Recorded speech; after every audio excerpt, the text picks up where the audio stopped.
नमस्कार, मैं हूं आपके साथ मनीषा डिंडोरिया। स्वागत है आप सभी का प्यारा हिंदुस्तान पर। देखिए, महाराष्ट्र में एक बार फिर से राजनीति गर्मा गई है। आपको बता दें कि नारायण राणे का एक बयान है जो कि शिवसेना के मुख्यमंत्री पर उन्होंने दिया था, उद्धव ठाकरे पर। उनका ये कहना है कि जिस मुख्यमंत्री को ये नहीं पता कि उनके देश को आज़ाद हुए कितने साल हो गए और वो मुड़कर अपने कार्यकर्ता से पूछ रहे हैं कि देश को आज़ाद हुए कितने साल हुए, जिसके चलते शिवसेना के जो कार्यकर्ता है नारायण राणे के घर के बाहर मारपीट कर रहे हैं, बीजेपी कार्यकर्ताओं के साथ हाथापाई कर रहे हैं। इसके चलते वहाँ राजनीति गरमाई हुई है और अब शिवसेना के कार्यकर्ताओं ने बीजेपी से ये मांग की है कि नारायण राणे को निलंबित किया जाए उनके पद से। क्या कहेंगे इस पर?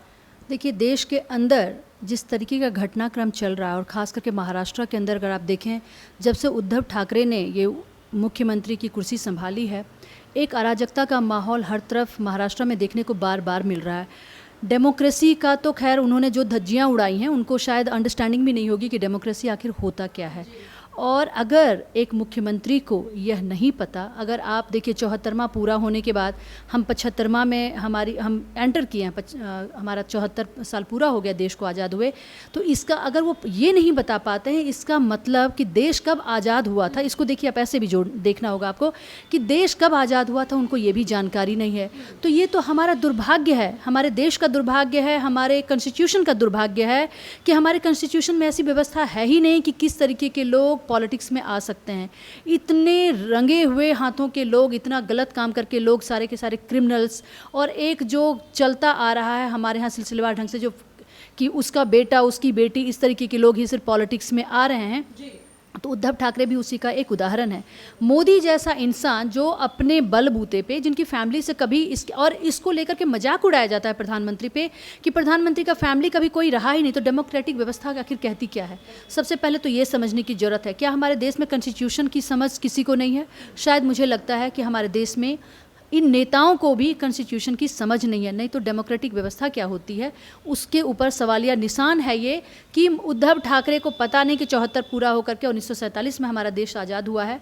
और सबसे दुर्भाग्यपूर्ण तो मैं यह कहूँगी कि नारायण राणे हों या कोई XYZ हो, नारायण राणे ठीक है, वो एक पॉलिटिकल फिगर हैं, हम लोगों के बीच में वो महाराष्ट्र में काफ़ी काम किए हैं, भाजपा के नेतृत्व में है वो महाराष्ट्र के अंदर, तो इसलिए उनके ऊपर, जबकि उनका एक लेवल है, वो कोई ग्राउंड लेवल के लोग नहीं हैं, तो महाराष्ट्र में क्या हश्र आम लोगों का क्या होगा कि नारायण राणे के घर पे अगर पत्थर फेंका जा रहा है तो आम लोगों की क्या बिसात है? आम लोगों को तो बोलने का इसका मतलब तो अधिकार ही नहीं है। तो किस डेमोक्रेटिक व्यवस्था की बात होती है? आर्टिकल 14 और 15 तो हमें बताता है कि हम सभी बराबर हैं, कोई जाति, धर्म, रिलीजन, कास्ट, क्रीड किसी के बेसिस पे हमें डिस्क्रिमिनेट नहीं किया जा सकता।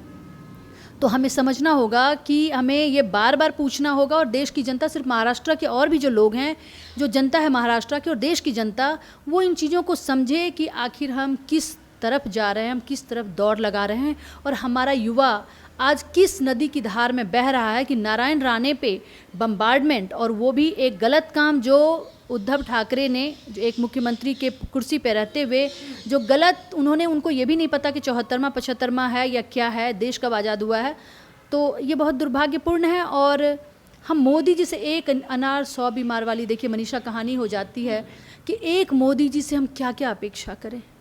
एक उनके पीछे पूरी देश की जो 130-40 करोड़ की जो जनसंख्या है वो टकटकी लगा करके देख रही है, हम हाथ पे हाथ रख करके। और सबसे पहला मैं इसके साथ ये भी जोड़ूंगी कि हमारा देश जो है, भारतवर्ष जो है, इसका सबसे बहुत ओल्डेस्ट सिविलाइजेशन रहा है। डेमोक्रेसी तो बाद की बात है, ओल्डेस्ट सिविलाइजेशन को अगर आप पढ़ेंगी, उसके वेद को पढ़ेंगी, तो डेमोक्रेटिक व्यवस्था, चाणक्य की नीति को अगर आप समझेंगी, और जिस टाइम पे मगध था, जिस समय पे हमारे यहाँ चंद्रगुप्त थे, चाणक्य थे, उनकी राज व्यवस्था में भी डेमोक्रेटिक की व्यवस्था थी हमारे देश के अंदर। लेकिन आज के समय में, और उस समय पे सारा हमारा डिपार्टमेंट्स बटा हुआ था, आज जिस तरीके का मंत्रालय है, अराजकता का माहौल नहीं था। लेकिन आज जिस तरह से जाति धर्म के आधार पे लोग बंट रहे हैं, और सिर्फ लोग बंटते ही जा रहे हैं, और हाथ पे हाथ धर करके हम ये सोचते हैं कि एक मोदी हमारे लिए कुछ मिरेकल कर देंगे। हाउ इज़ इट पॉसिबल कि लोग एक घर के 10 लोगों को नहीं संभाल पाते हैं? इतनी बड़ी देश की व्यवस्था को संभालना ये छोटी बात नहीं है। कुमकुम जी, ये वही लोग हैं जो शर्जिल इमाम जैसे आतंकवादी को रेड कारपेट देते हैं, और जब नारायण राणे कुछ बोलते थे तो इनको निलंबित करने तक की बात आ गई। तो शर्जिल इमाम के लिए एक अलग ही विचारधारा और अलग पॉलिटिशियन के लिए अलग विचारधारा, तो किस तरीके की मानसिकता ये लोग रखते हैं? नहीं, वही तो मैं कह रही हूँ, ये बात तो मैं देखिए कह रही हूँ कि जाति धर्म के आधार पे जब देश बटेगा तो आपको बहुत छोटे छोटे टुकड़ों में होगा। और अचानक कभी आपने पढ़ा भी होगा कि आप एक लकड़ी को तो तोड़ सकते हैं, लेकिन अगर सारे को एकजुट कर दिया जाए तो तोड़ना मुश्किल होता है। समाज को इस इतने बुरी तरीके से खंडित किया जा रहा है कि हर लोग आपस में लड़ रहा है, बट रहा है, कट रहा है, कोई किसी को देखने वाला यहाँ पे नहीं है। और हमारे देश में जो भगवान को हम मानते हैं, जो भी हम प्रकृति की हम पूजा करते हैं, देखिए नदियों की, पेड़ों की, हर तरीके की हिंदू धर्म में पूजा होती है, तो यहाँ पे हम सोचते हैं क्या कि कोई इस तरीके का कृष्ण एक हमारे बीच में आएंगे या हमारे बीच में कोई भगवान राम आएंगे और हमारी पूरी व्यवस्था को संभाल देंगे। तो हमारे यहाँ लोगों के मन में एक ऐसा भ्रम कह लो, मैं कह सकती हूँ कि बना हुआ है कि हमारे यहाँ किसी का मतलब अनावरण होगा, कोई आएंगे ऊपर से टपक करके और वो हमारे पूरी जनता जनार्दन के लिए एक राम राज्य ला देंगे। That is just next to impossible. हमारे बाद कितने सारे देश आज़ाद हुए। आप ये देखें कि हिरोशिमा नागासाकी पे जापान पे बम गिरा, वो भी आज सुधर गया। इंडिया वर्ल्ड का अभी टेक्नोलॉजी के तौर पे सबसे बेस्ट वहाँ की गाड़ियाँ का आप देख लें, चाहे और भी टेक्नोलॉजी के टर्म्स में वो हमसे कहीं आगे निकल चुका है। लेकिन हम कहाँ पिछड़ चुके हैं? हम तो सिर्फ जाति और धर्म पे लड़ रहे हैं, बट रहे हैं। और एक मैं बार बार कहूँगी कि मोदी की तरफ मैं बार बार कहूँगी कि लोग सिर्फ ये सोच करके ना देखें कि हमें वो कुछ दे दें। सबों का अपना अपना कर्तव्य है, सबों की अपनी अपनी देश के प्रति रिस्पॉन्सिबिलिटी है। आप देश ना भी समझें, कुछ लोग अगर देश नहीं समझने को तैयार हैं तो देश बेशक ना समझें, लेकिन आप ये सोचें कि आने वाले भविष्य को, आप आने वाले बच्चे को आप क्या सौंप कर जा रहे हैं। तो यह भी सोचने और समझने की ज़रूरत है। और अगर लोग नहीं समझने और सोचने को तैयार हैं तो उसका परिणाम तो हम भुगतेंगे। लेकिन देश के प्रधानमंत्री के लिए कई बार बोला गया है कि आतंकवादी है, इस तरीके के लफ्ज़ यूज़ हुए हैं देश के प्रधानमंत्री के लिए, और ये वही लोग हैं जो उन लोगों का समर्थन करते हैं। लेकिन जब अपने पर बात आई तो फिर पलट गए सर। आप देखें जेएनयू में क्या क्या नहीं हुआ। मोदी के ऊपर बार बार बम्बार्डमेंट हो रहा है, लोग ऐसी ऐसी भद्दी भद्दी बातें करते हैं।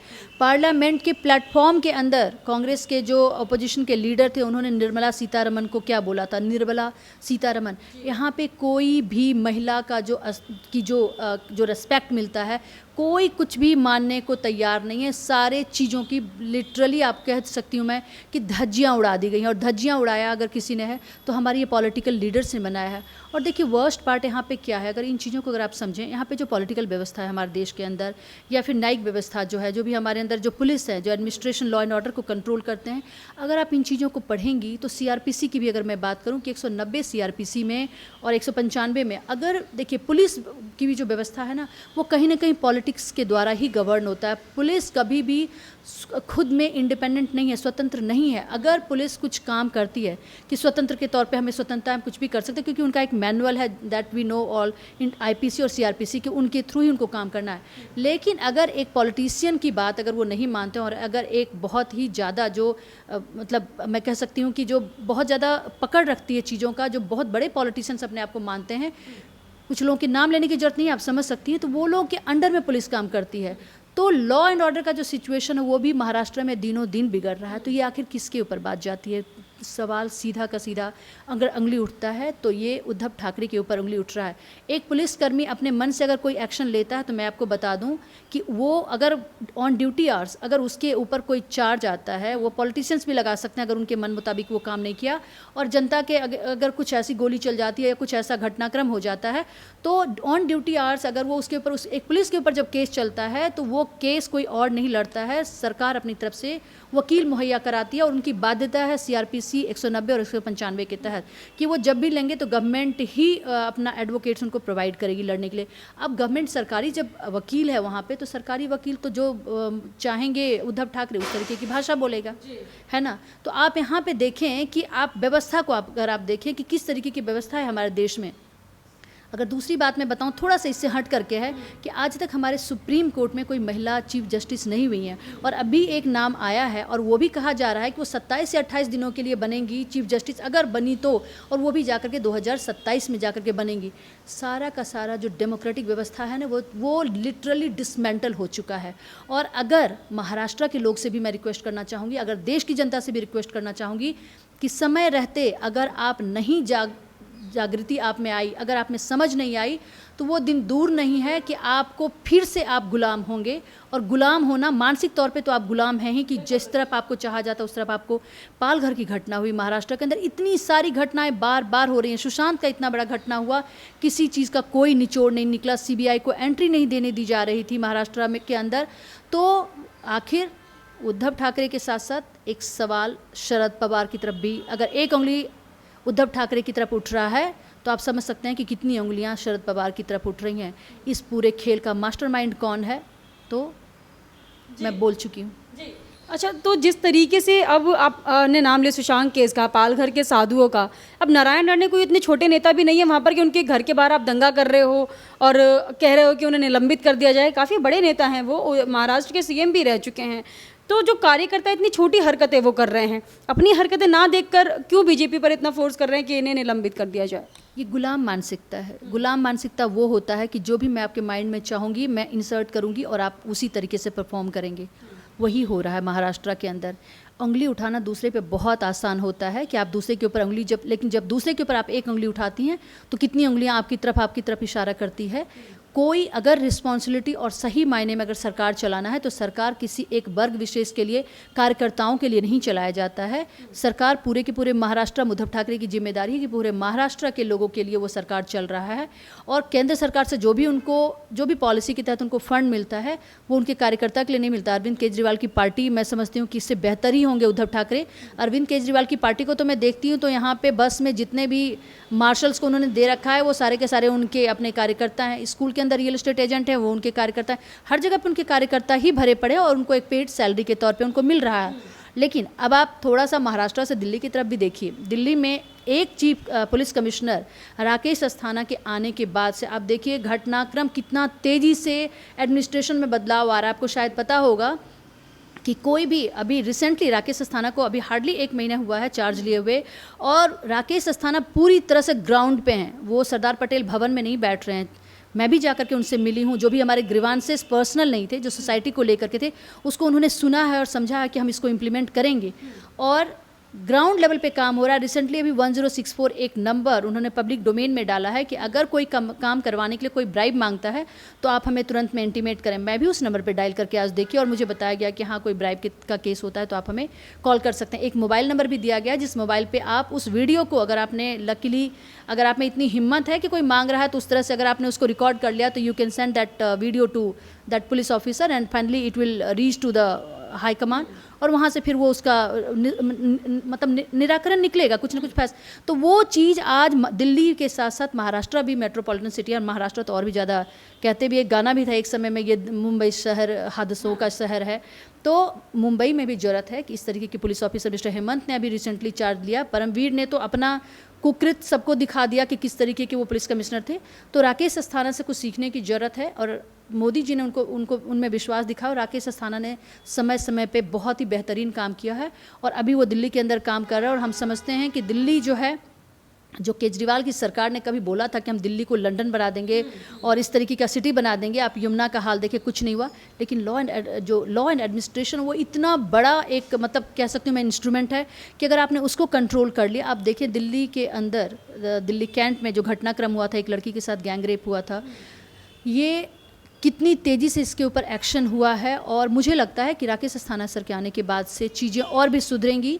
2-3 चीज़ का हमने भी उनको सजेशन दिया है कि ये सारी चीज़ें महिलाओं के लिए किया जाए और उन्होंने बोला कि नहीं, इसको हम बिल्कुल करेंगे। और हर किसी को वो बुला करके सुन रहे हैं और समझ रहे हैं, बार बार ग्राउंड पे पहुंच करके अपने कांस्टेबल तक से, मतलब वो अप्रोच में, मतलब कि उनको कोई भी एक्सेस कर सकता है, पुलिस कांस्टेबल भी उनको एक्सेस कर सकता है अगर किसी तरीके का ग्रीवांस है तो महाराष्ट्र में भी शायद इन चीज़ों की ज़रूरत है और देश के हर कोने में ज़रूरत है।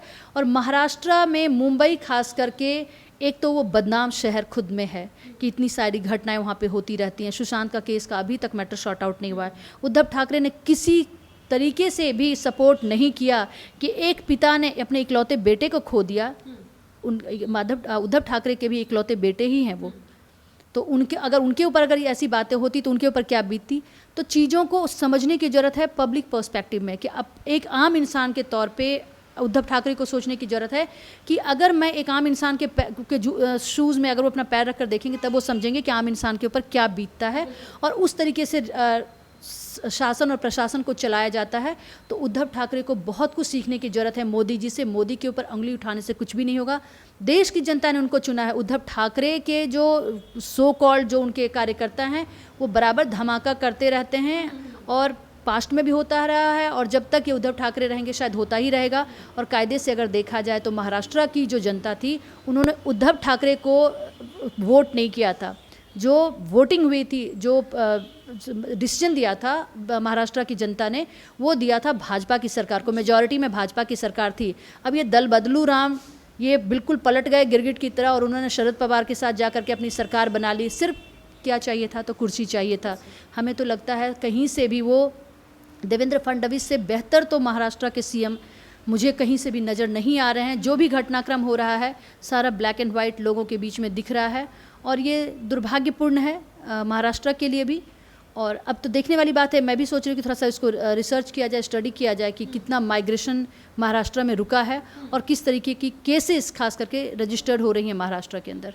मुझे एक आखिरी सवाल, किस तरीके की कुर्सी की चाहत है कि आपको यही नहीं पता कि आपके देश को आज़ाद हुए कितने साल हो गए? मेरे को तो ऐसा लगता है अगर कोई पार्टी का कार्यकर्ता भी होगा, इवन हम आम नागरिक हैं, हमारे देश के भारतवासी, हमें भी पता होना चाहिए कि हमारे देश को आज़ाद हुए कितने साल हो गए। वो तो मुख्यमंत्री की पद संभाल रहे हैं, तो किस तरीके की सरकार वो चलाएंगे? देखिए बड़ी बात नहीं है, पीछे भी मीडिया वालों ने कुछ कवर किया था पार्लियामेंट के अंदर, और पार्लियामेंट से जब एमपीस भी लोकसभा राज्यसभा के एमपी की बात करूँ, उनसे पूछा गया कि राष्ट्रगीत और राष्ट्रगान में बताइए कौन सा राष्ट्रगीत है राष्ट्रगान है, तो उनको पता नहीं था।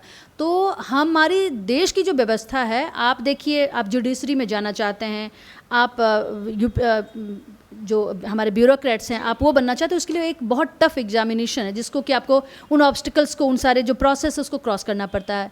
लेकिन हमारे देश में जो लोकतंत्र में जो व्यवस्था है, जो पॉलिटिशियंस हैं आज के समय में, उसमें मोर देन 50% और 60% जो हैं, वो 70% इनफैक्ट वो सारे क्रिमिनल्स हैं। आप क्रिमिनल से क्या करती हैं? जो जिनका दिमाग सिर्फ धुरफंदी, जिसको हमारे बिहारी लैंग्वेज में धुरफंदी कहते हैं, कि जो सिर्फ गलत तरीके से सोचता है और समझता है कि किस तरह से तोड़ा और मरोड़ा जाए और अपना पॉकेट किस तरह से भरा जाए। अदरवाइज इतने साल देश के उनको याद रखने की ज़रूरत भी नहीं है, क्योंकि अगर उनको अगर रहता कि 74 साल हमारा पूरा हो गया, 75वां हम एंटर कर चुके हैं, तो बहुत सारी बातें को उनको और भी याद करना पड़ता कि देश के अंदर अभी गरीबी कितनी है। एक लंबे टाइम तक वो उनके पिताजी भी रहे हैं महाराष्ट्र के अंदर, तो महाराष्ट्र में कितने किसानों ने खुदकुशी की है because of the draft, because सूखा के कारण। तो महाराष्ट्र जो है वो एक दो नहीं है, सिलसिलेवार ढंग से तो उसमें से आप ढेरों चीज़ों को गिनवा सकती हैं कि एक फेल्योर स्टेट रहा है। लेकिन देश है, इतनी बड़ी व्यवस्था है यहाँ पे, तो चल रहा है, और इसीलिए जाति व्यवस्था और कास्ट, क्रीड, रिलीजन के नाम पे लोगों को बांट करके चलाए जा रहे हैं। और देखिए कब तक चलता है। आपने सुना ही होगा कि महाराष्ट्र के अंदर भी मराठी मानुस आरक्षण को लेकर के भी एक बहुत बड़ा मतलब संग्राम उन्होंने छेड़ा था। तो ऐसे ही देश हमारा चलेगा। भारत का दुर्भाग्य है, और लोग भूल गए कि हमारा राम राज्य की भूमि भी हमारी भारत में ही थी, बट लोगों को ये बहुत भली भांति से तरीके से याद है कि ये महाभारत की भूमि है। और दिल्ली के आसपास, और मैं समझती हूँ महाराष्ट्र के अंदर भी, वो पासा जो कि कभी कहते हैं ना कि द्रौपदी को जीतने हरने के लिए वो पासा फेंका गया था, वो पासा देश में हर तरफ फेंका जा रहा है। वो कितनी सारी द्रौपदी और कितने सारे बच्चे हमारे जो इस चीज़ का शिकार हो रहे हैं, और जो हुक्मरान हैं वो चैन की नींद सो रहे हैं। और एक चौकीदार आखिर रेस कोर्स में बैठ करके अकेला कितने को आखिर लगाम लगा पाएगा? हमें सोचने की ज़रूरत है, और हम अपने इरादे को मजबूत करके हम मोदी जी के हाथों से हाथ मिलाएं, आवाज़ को उनको बुलंद अपनी आवाज़ को बुलंद करें। और वो एक कहावत है, दुष्यंत कुमार की एक कविता है ना, कि हो गई है पीर पर्वत सी पिघलनी चाहिए, इस हिमालय से कोई गंगा निकलनी चाहिए, आज यह दीवार पर्दों की तरह हिलने लगी, शर्त लेकिन थी कि यह तस्वीर बदलनी चाहिए, मेरे सीने में नहीं तो तेरे सीने में सही हो कहीं भी आग, मगर ये आग जलनी चाहिए। तो अपने भीतर की आग को जलाइए, और फिर देखिए हमारा जो देश है एक ओल्डेस्ट सिविलाइजेशन है, आप इसको कहाँ से कहाँ ले जा करके पहुँचाएंगे। बिल्कुल, बहुत बहुत धन्यवाद आपका। ये थे हमारे साथ कुमकुम भारद्वाज जी। इनका यही कहना है, मुख्यमंत्री के पद पर आप बैठे हैं उद्धव ठाकरे जी, लेकिन आपको यही नहीं पता है कि हमारे देश को आज़ाद हुए कितने साल हुए। तो किस तरीके की आप राजनीति महाराष्ट्र में बैठकर कर रहे हैं, और किस तरीके की आप सत्ता चला रहे हैं, जब आपको खुद ही नहीं पता है कि हमारे भारत वर्ष को आज़ाद हुए कितने साल हो गए हैं। आपका इस पर क्या कहना है, हमें कमेंट करके ज़रूर बताइएगा। हमारे साथ ऐसे ही बने रहिए, देखते रहिए प्यारा हिंदुस्तान।